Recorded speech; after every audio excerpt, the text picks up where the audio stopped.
Halo, assalamualaikum warahmatullahi wabarakatuh. Kembali lagi bersama saya Randi Fiska Rahman dengan NIM 7211419059. Di sini saya akan menjelaskan materi ke-8 dari Sistem Informasi Manajemen, yaitu informasi dalam praktik. Pertama, informasi sebagai salah satu faktor penting penentu keberhasilan. Pada tahun 1961, Ronald Daniel dari McKinsey & Company, salah satu perusahaan konsultan terbesar di Amerika, memperkenalkan istilah Critical Success Factor atau CSV, atau faktor penting penentu keberhasilan. Ketika manajemen perusahaan menjalankan konsep CSV, mereka akan memusatkan perhatian pada pengidentifikasian CSV dan kemudian memonitor sampai seberapa jauh mereka telah mencapainya. Sistem pemrosesan transaksi. Istilah sistem pemrosesan transaksi digunakan untuk menjelaskan sistem informasi mengumpulkan data yang menguraikan aktivitas perusahaan, mengubah data menjadi informasi, dan menyediakan informasi tersebut bagi para pengguna, terdapat di dalam maupun di luar perusahaan. Istilah sistem pemrosesan data elektronik atau Electronic Data Processing (IDP) dan sistem informasi akuntansi juga telah dipergunakan, namun saat ini kurang populer. Tinjauan sistem. Seluruh sistem ditujukan oleh kotak yang diberi label, yaitu sistem distribusi yang berada di tengah-tengah. Unsur-unsur lingkungan yang berinteraksi dengan sistem ditunjukkan oleh kotak-kotak dan dihubungkan ke sistem oleh panah-panah yang disebut dos data. Unsur-unsur lingkungan dari sistem distribusi meliputi pelanggan, pemasok, ruang persediaan baku, dan manajemen. Arus data dari sistem distribusi ke manajemen terdiri atas laporan-laporan akuntansi standar. Semua kecuali dua arus data seperti gambar di atas terdiri atas sumber-sumber daya maya. Subsistem utama dari sistem distribusi. Subsistem ditentukan melalui kotak-kotak tegak yang diberi nomor.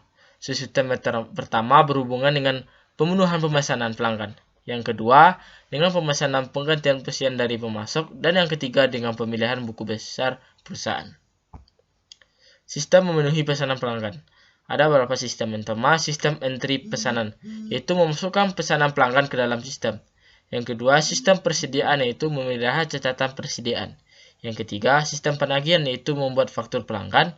Dan yang terakhir, sistem piutang dagang, yaitu menagih uang dari para pelanggan. Sistem yang memesan persediaan penggantian.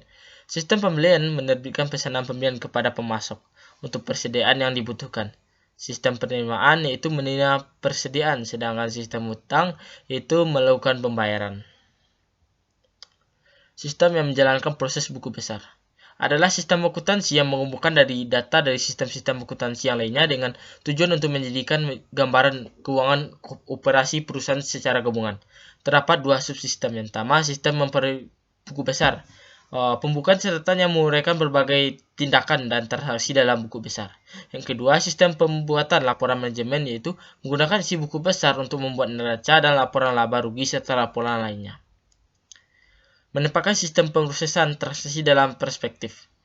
Sistem pemrosesan transaksi adalah sistem informasi yang pertama yang terkomputasi, selain sebagai area aplikasi yang paling tepat dipahami. Sistem ini juga berperan sebagai fondasi dari semua aplikasi lain. Fondasi ini dalam bentuk basis data yang berperan dalam mendokumentasi berbagai hal yang dibutuhkan perusahaan dalam operasinya dan interaksi dalam lingkungan. Sistem informasi organisasi dikembangkan untuk setiap area bisnis. Jadi sistem informasi lainnya yang telah diimplementasikan di banyak perusahaan.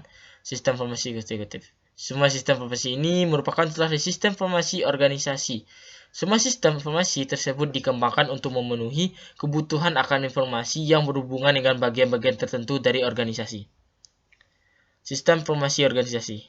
Sistem informasi pemasaran, subsistem output, bauran pemasaran. Yang pertama, subsistem produk memberi informasi tentang produk perusahaan. Yang kedua, subsistem lokasi memberikan informasi mengenai jaringan distribusi perusahaan. Yang ketiga, subsistem promosi yaitu memberikan informasi mengenai iklan dan aktivitas penjualan pribadi perusahaan. Yang keempat, subsistem harga membantu manajer mengambil keputusan harga. Yang terakhir, subsistem baruan terintegrasi yaitu memungkinkan manajer mengembang strategi yang mempertimbangkan pengaruh gabungan-gabungan dari unsur-unsur keempat sistem tersebut. Basis data. Data yang digunakan oleh sistem output berasal dari basis data. Subsistem input ada 3, sistem pemeriksaan transaksi, yaitu mengumpulkan data dari sumber-sumber internal dan lingkungan lalu memasukkan dalam basis data. Subsistem riset pemasaran itu mengumpulkan data internal dan lingkungan dengan cara studi-studi khusus.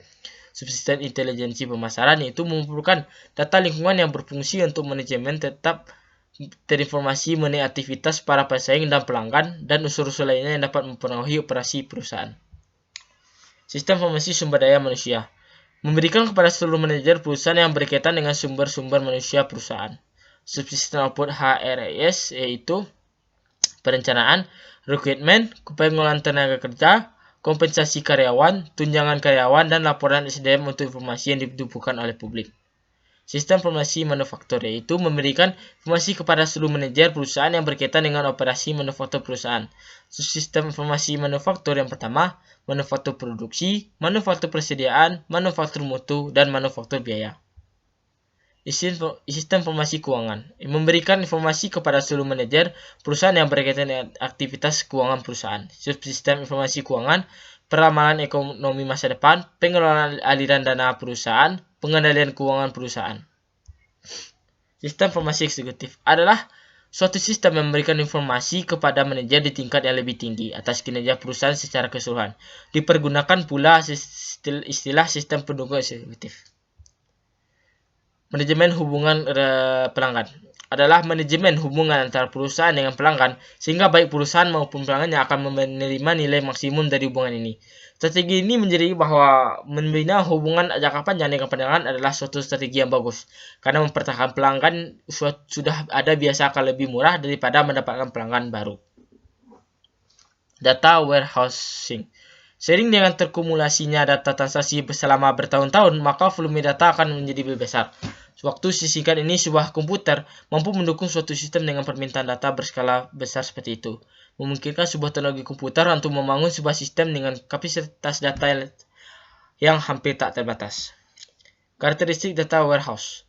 Yang pertama, kapasitas penyimpanan yang besar. Yang kedua, data yang akumulasi dengan menambahkan catatan-catatan baru, bukannya dijaga tetap paling mutakhir dengan memberi catatan yang sudah ada dengan informasi yang baru. Data yang dapat diambil dengan mudah dan data sepenuhnya untuk pengembangan keputusan dan tidak digunakan dalam operasi perusahaan sehari-hari. Sistem data warehouse. Data warehouse adalah bagian utama dari data warehousing yang memasukkan data ke dalam gudang, mengubah isinya menjadi informasi, dan menjadikan informasi tersebut pada para pengguna.